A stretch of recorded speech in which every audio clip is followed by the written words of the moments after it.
we go. Sweet Pea and Bam have returned. Bam and Susie Hello. coming back at you with another podcast. Today is one for our singles. And before we get too deep into this, we want to let you know if you guys have any questions about this podcast or anything in general, we'd love to hear them. We'd love to talk about them. So, use that comment section. Yeah, or any subject that you would like us to go over. Any topics. Yes, please. All right. So for today's podcast, there's a little bit of a backstory. I was chatting with a friend from the UK, and we came upon the topic of, you're looking for somebody, you're looking to start a relationship, and one of the first questions you might ask is, when you find somebody that you like, is, are you single, right? Are they even available to be dated? And he was telling me that it's not just about being single, it's also about being available. And I thought that was kind of a cool way to say it. It could potentially be interpreted in different ways. It could be pretty deep. A good topic for a podcast. So I stole it from him, and here we are. Thanks, Simeon. Yeah, shout out to Simeon. Wait, am I not supposed to say that? Well, it's too late now. Sorry. So here we are. I don't know. Here we are. So we've broken down what does available mean in the context of dating, and we're going to talk about it. Apologies for any background noise you can hear. Our washing machine is running, and we don't have tons and tons of time to wait for it to finish to record this. So here we are. Yeah, sorry guys. I was trying to catch up on chores. But yeah, here we are. Sorry, did you ask a question? I did not. Oh, what did you say right before?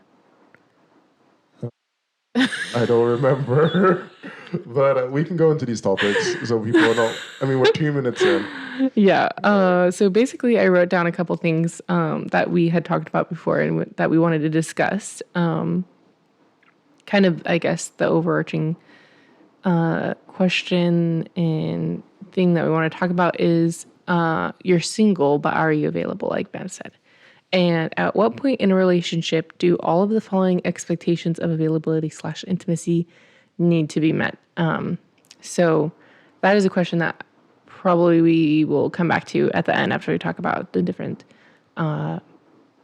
categories of availability or intimacy, I guess. So it's a two-parter. So what does it mean to be available? One, and then when should you expect these things to happen? Or there's kind of boundaries for some of these different types of availability. So it's kind of like a two-parter.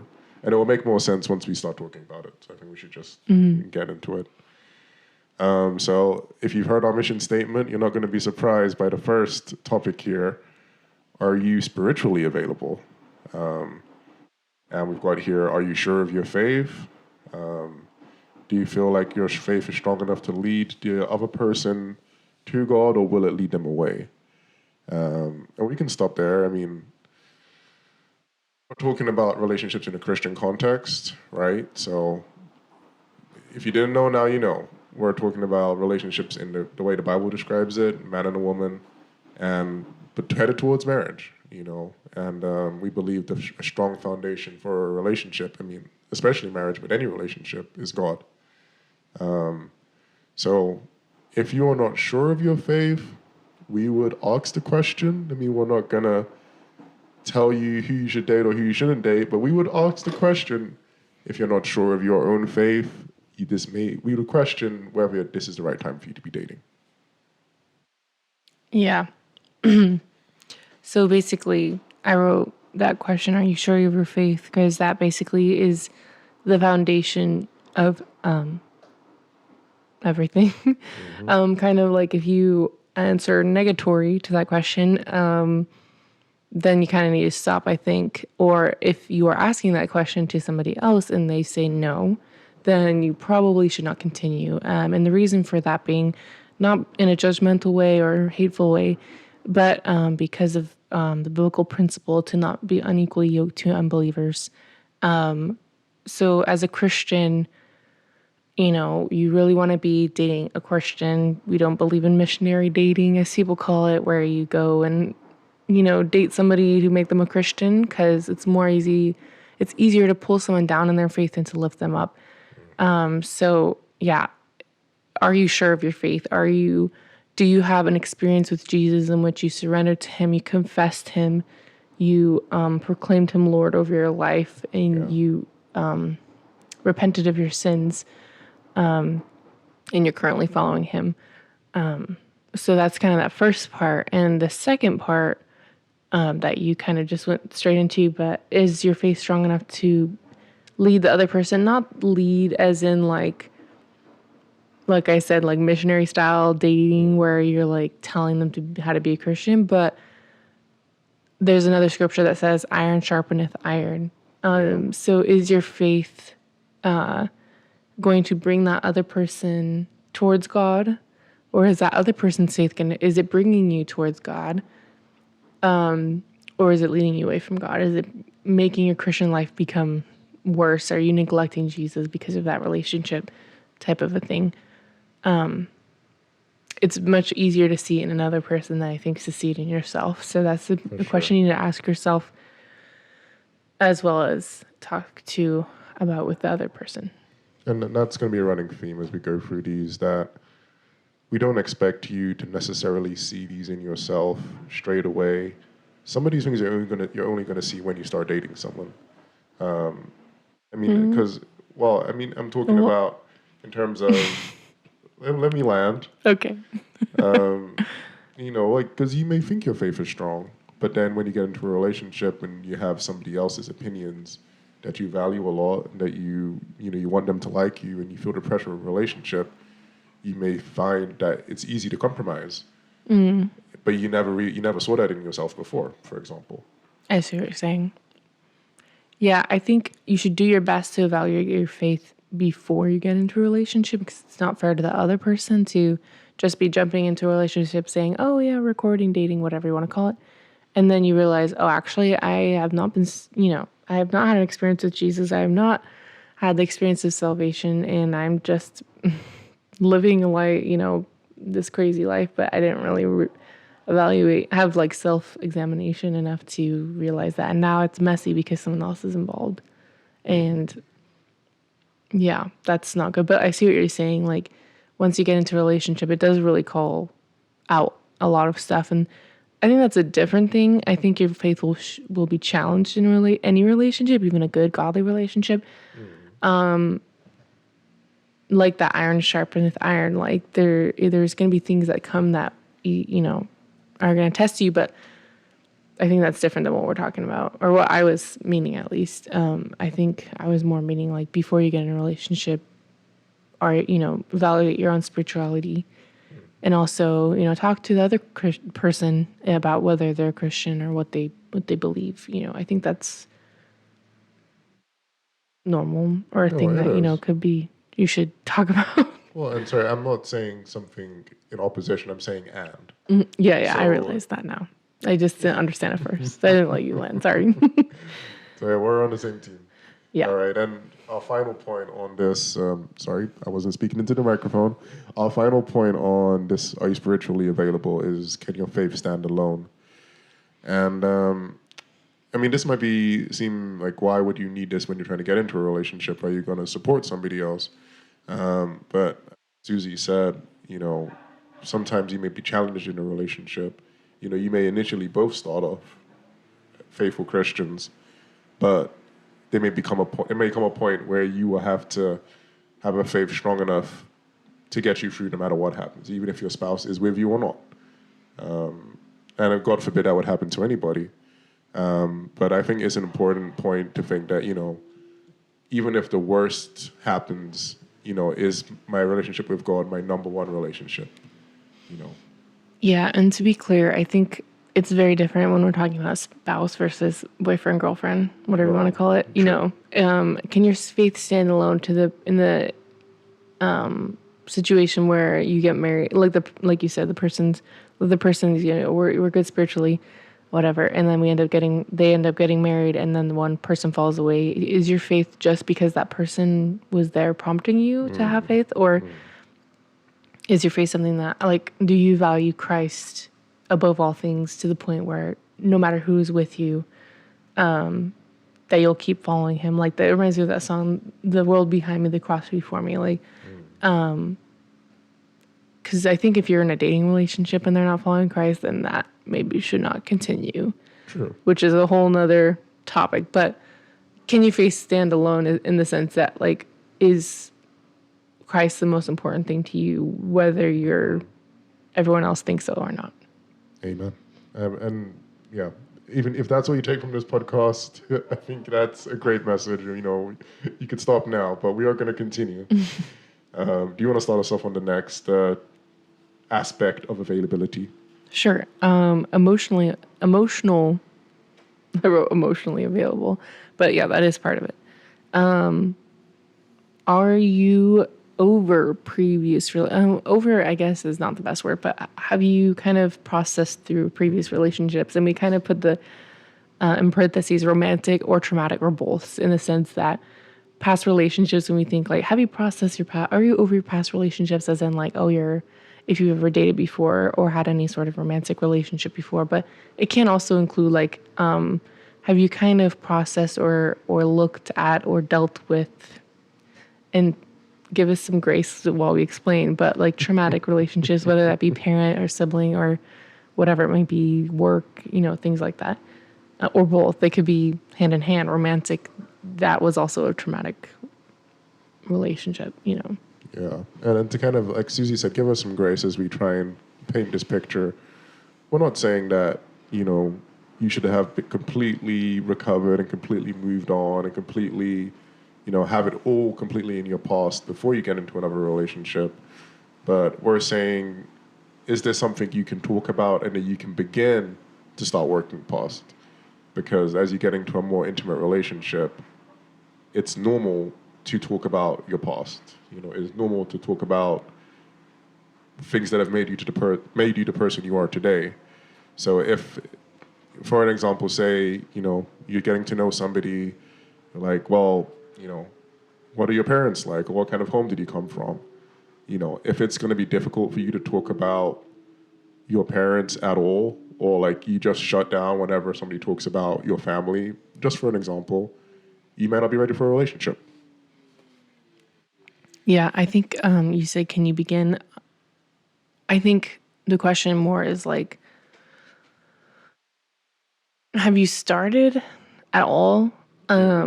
Yeah. I think the problem when people, and why we bring it up, is that some people get into relationships and they haven't even like dealt at all or thought at all about their previous relationships, and they're totally not available. They're very much not over their previous relationship. And I think you said we don't expect people to be like over their. I feel like it's like a hard way to describe it. Sorry, our washer machine's not in the mood. Okay, washer. I'm just kidding. But like, I think trauma can take a long time to get over. For sure. I think you should probably be over your romantic feelings before you get into a relationship. That's a good distinction. Your hurt feelings, your sad, that you might take a long time to get over. And I think, even like for using myself as an example, like there are feelings that come up from previous things, relations with people, of hurt and other, bad feelings that I'm still working through. I think I've, gotten a lot better, but it took a long time. And I think you were with me in a lot of that journey. But I think before we started in a relationship, I wanted to make sure that I was over any sort of romantic feelings or whatever. So I think it's not fair to go into a romantic relationship not over previous romantic feelings, and it's just going to make it really messy and weird, or potentially could make it messy and weird. And maybe that's a controversial idea. I don't know, but I just think that there should be time and space to let you get over those things. And if you can't get over it, then should you be getting into a relationship with someone else? Is that fair to that person?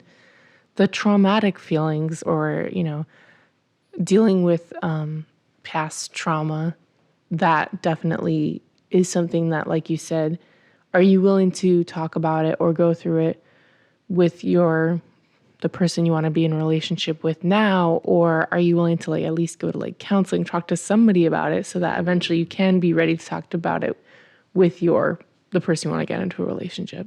Sure. And I mean, to be clear, we're not saying you're going to share your deepest, darkest secrets on the first time you meet somebody. Just to be clear, we're not advocating for that extreme. But I think it's normal to think about where are we headed, and I think that's a big theme for us. It didn't take long into our relationship before what we talked about where are we headed, how serious is this relationship that we're starting. And I mean, I know it does feel like a lot of pressure sometimes, but the relationship you're headed towards, if we're talking about this from a Christian worldview, you're headed towards marriage. If you're, seriously going into a romantic relationship, these intimate topics are going to come up.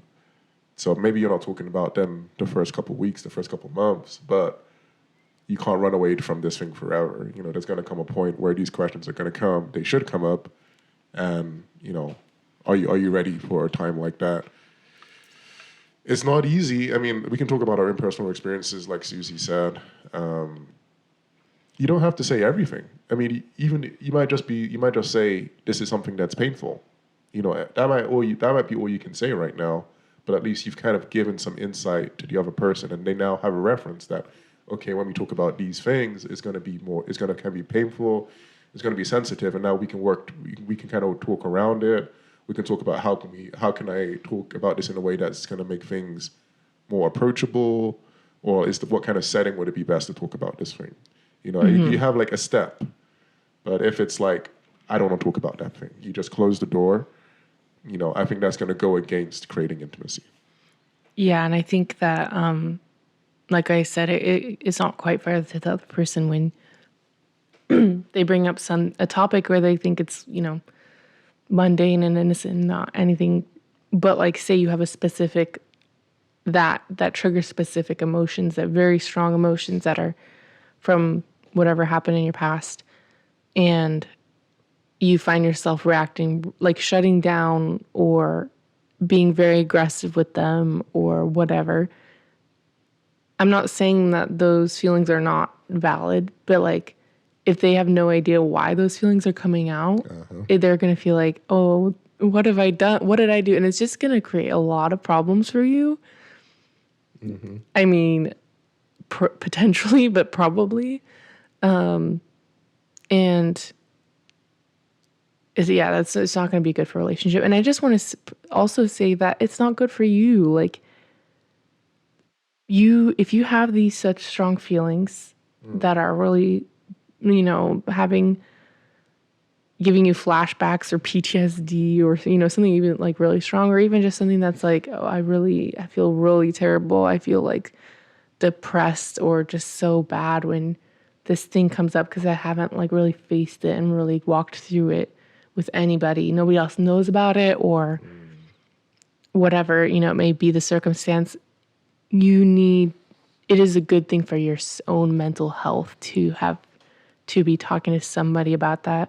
And like I said, if it's not the person that you're in a relationship with and you can't talk to them first about it, then like going to like your pastor or, a trusted friend or even a counselor or something, a therapist, somebody and being willing to do that. That's what we're saying is like, are you willing to do that if you do have those experiences and you haven't gotten over them? Are you willing to do that? And at least maybe even tell the person that you're in a relationship or potentially going to be in a relationship, hey, I have some past trauma relating to this and that, whatever. Yeah. I'm not ready to talk about it yet, but I'm going to, seek out some help so that one day I can be. And then it's up to them to decide whether or not they're willing to do that. And I think that's an important thing also is like, it's not on you to feel bad. It's not like, we're not saying like, oh, you need to feel so bad about yourself because you have all this trauma, you haven't dealt with it, what's wrong with you? It's also for you to see if that person is understanding enough to like, sure. Do you want to be with a person who is not understanding enough to be like, oh yeah, I'm sorry that happened. I'm willing to wait to hear about it until you're ready. If someone who's just going to be like, well, we'll just deal with it. What's wrong with you? I mean, that's going to tell you a lot about the person. Yikes. So, I mean, that's why I think we're saying like, that's a good thing to talk about or be open about. I mean, yeah, it shows you what kind of person you're dealing with also and how they respond for sure. Yeah. And we could talk a lot more I on was that gonna say we topic. could go forever on that subject. We got more points to talk about here. Yeah. So we have the topic of, are you available with your time? So this is like super practical point here. Do you have the time to talk? Can you spend half an hour talking to me tonight?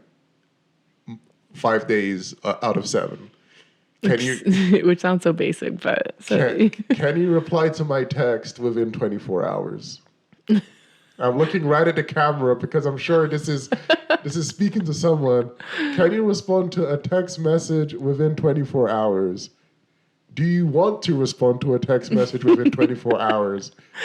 These are important questions to ask yourself, okay? Because it's not unreasonable to receive a response in 24 hours. yeah, I think they're good questions. They're good questions. I think there are people out there who are, and you might be a bad texter and you might not respond in 24 hours because you're a bad texter, but maybe you'll call that person instead or whatever. Maybe you let the person know ahead of time. I don't know. But the time in general, you should have some sort of time, some sort of communication at regular intervals. It might not be text messages. Some people, like I said, I think we call each other more often than we text them maybe. I don't know if that's true necessarily, but when we were in a long distance. Well, we text it every day for sure. Well, yeah, that's true. I guess, I don't know.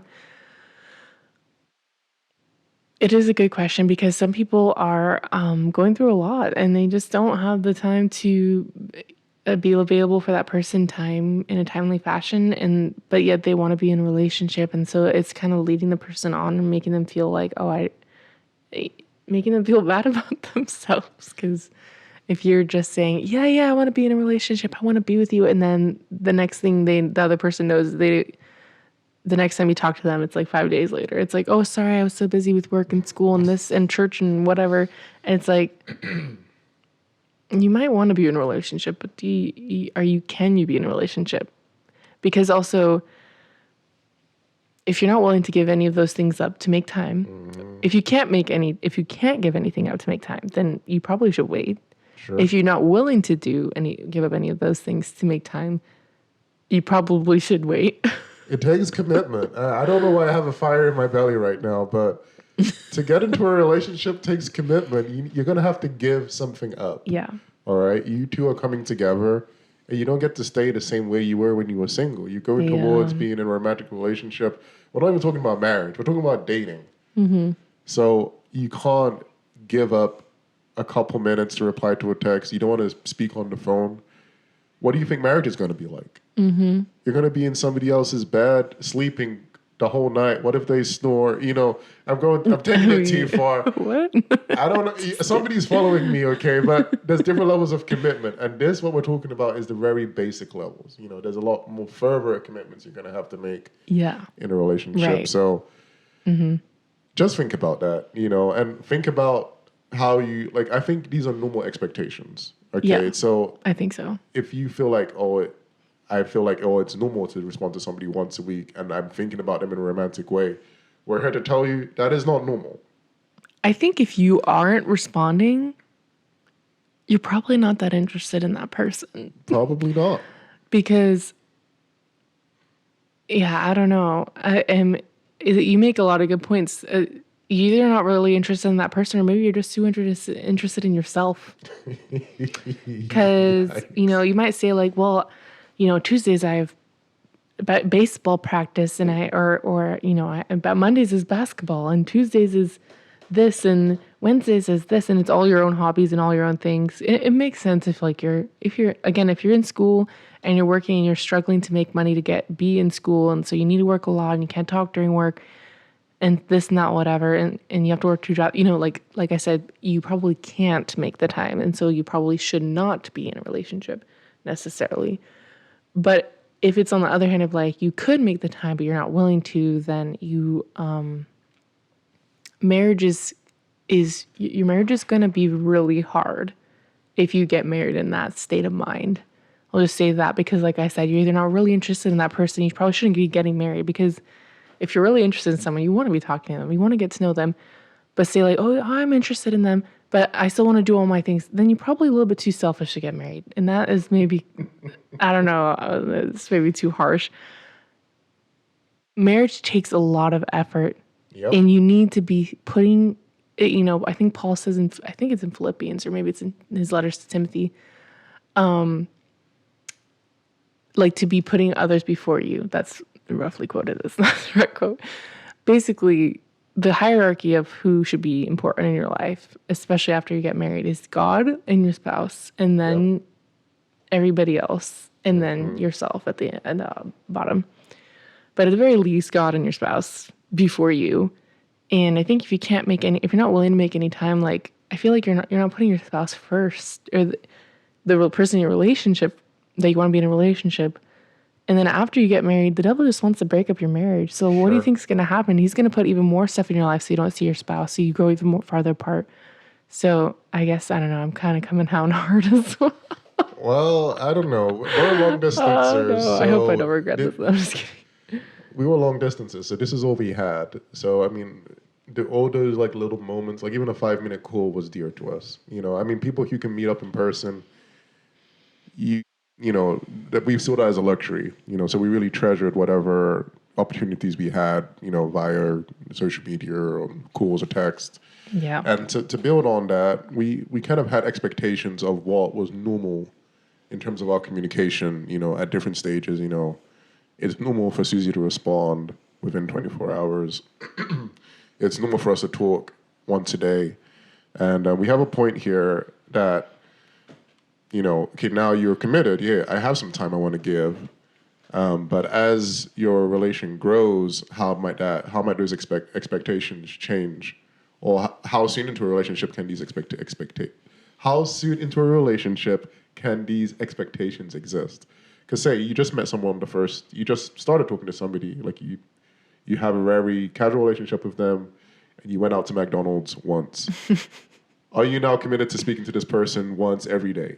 No, we're not saying that, right? Yeah. So maybe Susie, if you want to bring a bit more color to that, like at what level should these type of expectations reasonably exist? Well, I think that's a conversation you should have early on once you've established the fact that you want to be in an exclusive relationship with another person. Yeah, like you said, if it's like your friend who or some guy asked you to go get some coffee, and you went and got some coffee, talked for a little bit, you enjoyed each other's time, but that's it. Like you shouldn't be expecting him. You shouldn't be like texting him like a bunch and being like, "Oh, why isn't he responding? Like, what's wrong with him?" Like you might be like sad that he hasn't responded, but you shouldn't have the expectation that he should be responding because it's like you said, casual. There's not established commitment there. Yeah. But then say you go on another coffee date, it goes great, and then you end up talking a little bit about like, so where do we want to go here from now? Well, and let me preface this by saying I believe very much in I'm going to butcher that word, being intentional. Intentionality. Yes.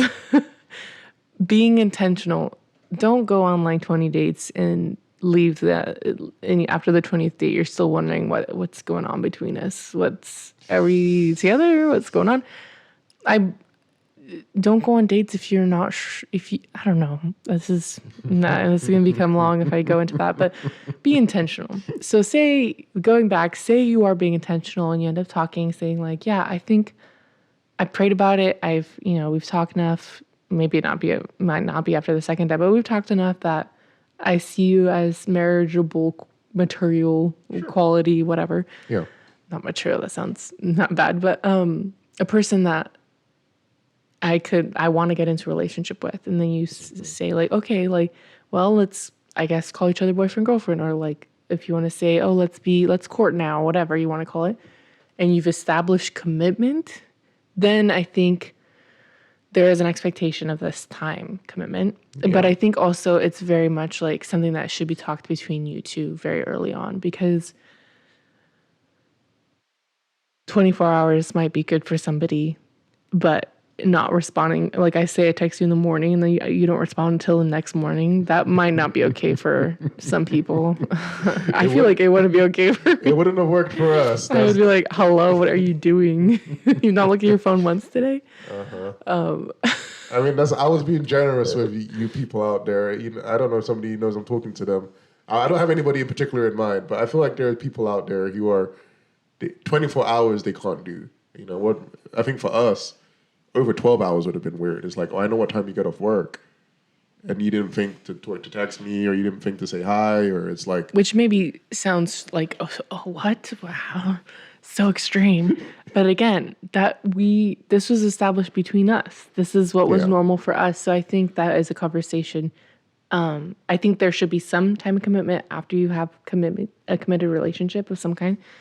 And I think that commitment is going to look like however you talk about it. So I don't think we have any hard and fast rule of like this much time or whatever. But I think there should be some sort of conversation about that. Mm-hmm. Yeah, what works for us may not work for you. So keep that in mind. Yeah. Okay, our next one is, are you financially available? Ooh. Okay, Susie. Which might be controversial to some people. I don't know. But I basically wrote down, do you have the finances to be in a relationship leading to marriage? Are you willing to do what it takes to get there if not? I think a lot of this is going to be based on the foundation that we believe relationships should lead towards marriage, because Amen. If that wasn't the case, then yeah, you can date for 20 years and never get married. And it doesn't matter if your finances are you have no finance, nothing to your name is in the start, because you're just going to be dating forever. But we don't believe that. We believe that you should be dating or courting with the intention of getting married.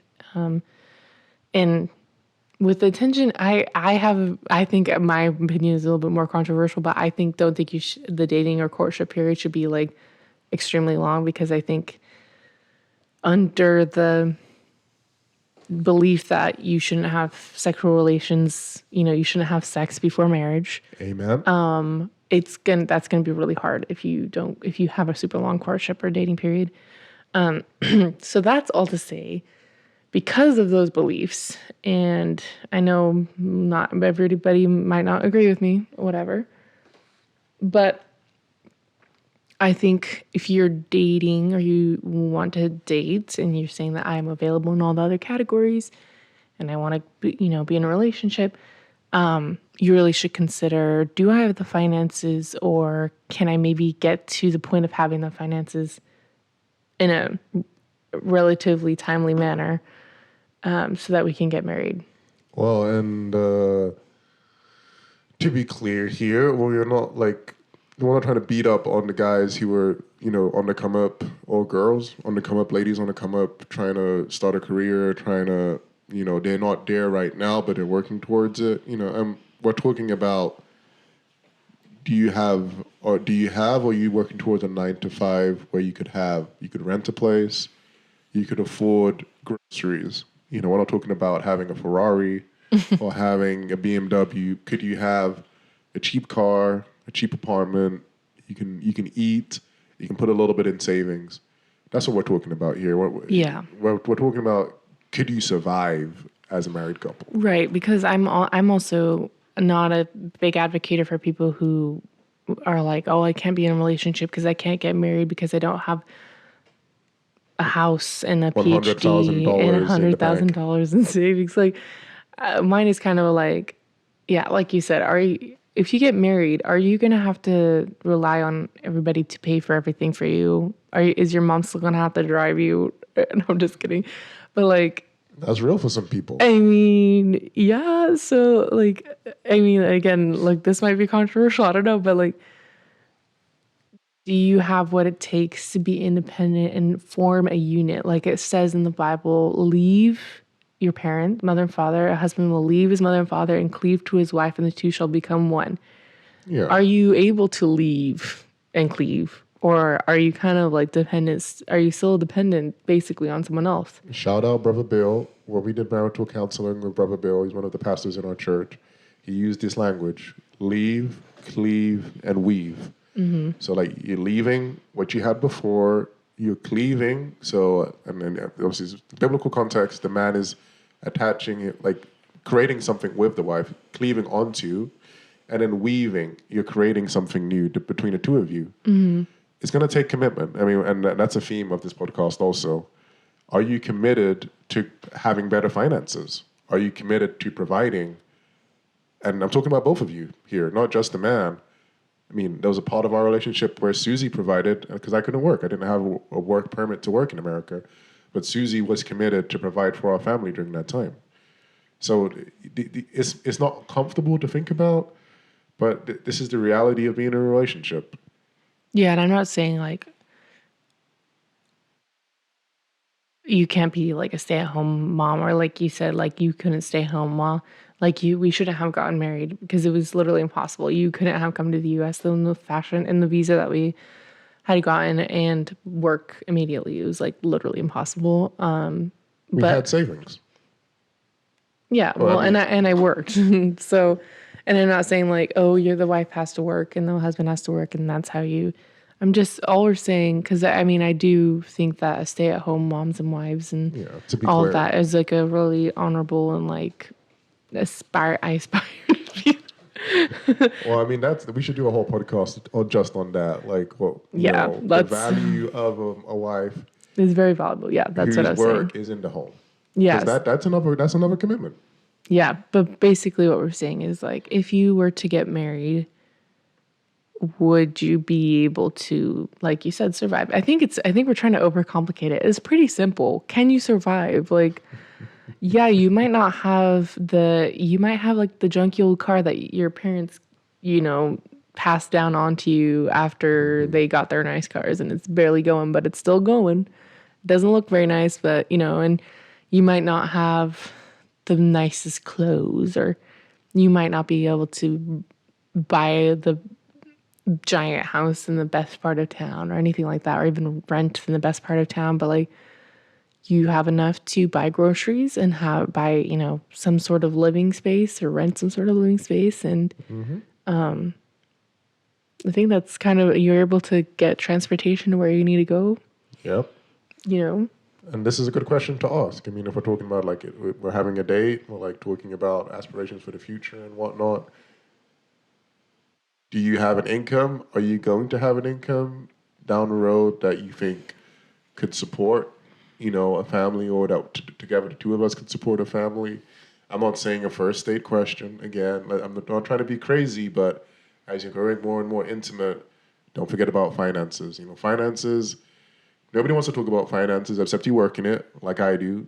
I don't mind talking about finances, but it's very important. This is the practicalities. You want to ask a father for his daughter. He wants to know his daughter's been taken care of. Mm-hmm. And a big part of that is there a roof over her head? Is she safe? Is she being fed? Does she have some form of health care? It maybe sounds obvious, but if you can't get over that stumbling block, you may need to wait a little bit, get a path towards that started, and then maybe re-enter the dating pool. Yeah. All right. So again, this has been Sweet Pea and Bam. This is Sweet Pea. We're not done. Susie. So we're out to finish this question, remember? Well, when we talked about it with, He's like, we're done. Goodbye. didn't we speak about this on the time one? About I guess that's the time availability. Basically, what I was saying is like, did we answer the question? At what point in a relationship do all of the following expectations of availability / intimacy needs to be met? I think we did answer the time. I think the time one has to be of your time availability. We talked about expectations. I think the availability of time should be met probably before you get into a relationship. I think what we're saying is like all these things ideally should be talked about or examined in your own life before you decide to, like you said, go into the dating pool.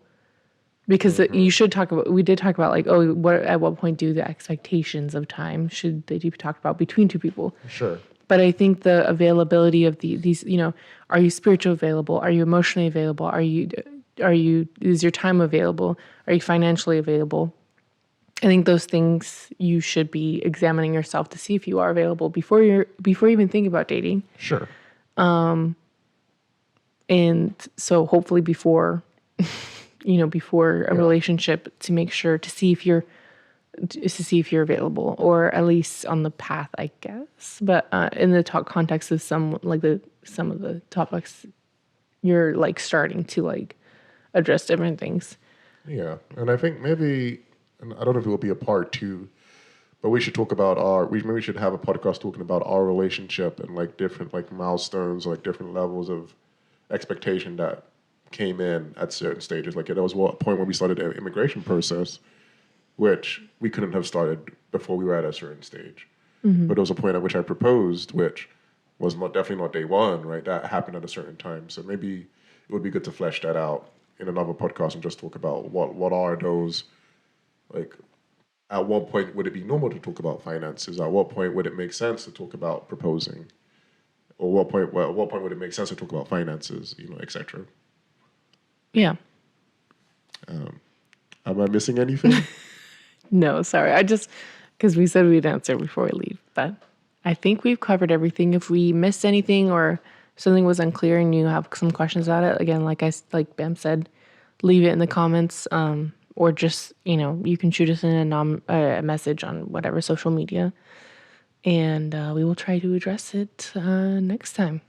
Indeed. And since Susie mentioned social medias, I want to let you guys know that we are available on Spotify, Google Podcasts, Apple Podcasts, YouTube, and we also have an Instagram. We also have a TikTok. And I think that is most of the things. So there's a lot of routes to contact us. If you want to send an anonymous message, you can find a way. I'm sure you guys will find a way. Thank you for listening. Let us know what you thought. This has been fun to record, and we tend to have spicy conversations as a couple, interesting conversations. So we're just kind of sharing those with you. We hope you enjoy. We hope you're blessed by it. God bless you. Talk to you soon. Yeah. Bye.